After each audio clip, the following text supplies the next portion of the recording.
লক্ষ্মীপুরে মা মেয়েকে জবাই করে হত্যা, স্বর্ণালঙ্কার লুট। মোহাম্মদ নাজিমউদ্দিন রানার প্রতিবেদনে দেখুন বিস্তারিত। লক্ষ্মীপুরের রামগঞ্জে জুলেখা বেগম ৫৫ বছর ও তার কলেজ পড়ুয়া মেয়ে তানহা আক্তার মিমকে বাসায় একা পেয়ে নির্মমভাবে জবাই করে হত্যা করেছে দুর্বৃত্তরা। বৃহস্পতিবার ৯ অক্টোবর মাগরিব থেকে এশার মধ্যবর্তী সময়ে উপজেলার উত্তর চণ্ডীপুর ইউনিয়নের মঙ্গলবাড়িতে এ মর্মান্তিক ঘটনাটি ঘটে। ঘটনার পর ঘর থেকে প্রায় ৩০ ভরি স্বর্ণালঙ্কার ও মূল্যবান মালামাল লুট করে পালিয়ে যায় ঘাতকেরা। নিহত জুলেখা বেগম রামগঞ্জের সোনাপুর বাজারের ক্রোকারিজ ব্যবসায়ী মিজানুর রহমানের স্ত্রী। নিহত তানহা আক্তার মিম ছিলেন রামগঞ্জ মডেল কলেজের এইচএসসি দ্বিতীয় বর্ষের ছাত্রী।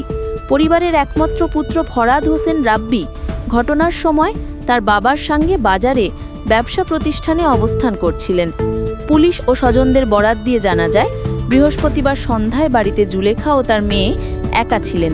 সেই সুযোগে দুর্বৃত্তরা ঘরে প্রবেশ করে মা মেয়েকে জবাই করে হত্যা করে এবং স্বর্ণালঙ্কার লুট করে নেয়। পরে পরিবারের সদস্যরা বাড়িতে ফিরে এসে মেঝেতে রক্তাক্ত অবস্থায় মা মেয়ের লাশ দেখতে পান। স্থানীয় ফারুক হোসেন বলেন, এটি অত্যন্ত নৃশংস হত্যাকাণ্ড।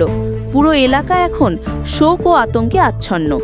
রামগঞ্জ থানার ভারপ্রাপ্ত কর্মকর্তা ওসি আব্দুল বারী জানান, দুটি হত্যাকাণ্ডের ঘটনা ঘটেছে। আমরা ঘটনাস্থলে রয়েছি।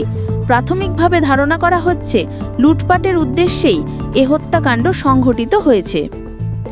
এ ঘটনায় এলাকায় নেমে এসেছে শোকের ছায়া। ঘটনাস্থলে বিপুল সংখ্যক পুলিশ ও স্থানীয় জনতা জড়ো হয়েছেন।